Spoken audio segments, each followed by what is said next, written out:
और हमारे ओडिशा का रोड इंफ्रास्ट्रक्चर अमेरिका के बराबर होगा। अब तू गया बेटा, अब तू गया, देख तेरी औकात मैं दिखाता हूँ तुझे।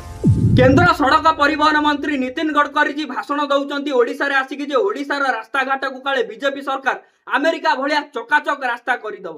आज्ञा नितिन गडकरी जी पवन आ फुटाणी गप मारिबा को कोन आपन को अन्य कोनोसी राज्य मिलिलानी देश को आम राज्य ओडिशा को आसिकी एमती गालू भाषण दउचंती। अरे आज पर्यंत बा आपनकर बीजेपी सरकार आम राज्य रे NH 55 रो काम शेष करि पारलानी। आपन फुणी बेलजा मुहरे आसिके भाषण दउचंती जे ओडिशार रास्ता घाट को आपन अमेरिका भलिया चकाचक करदेवे। आपण निज राज्य महाराष्ट्र राजधानी मुंबई सहर स्वप्नर सहर मायानगरी सहर राजरास्त हजार हजार खाल ढीप अच्छी। आपण आज पर्यंत से खाल ढीप को रिपेयर कर पारना आपण आसी एठी भाषण दौरान जे ओडिशार रास्ता घाट को आपण अमेरिका भलिया चकाचक करदेवे।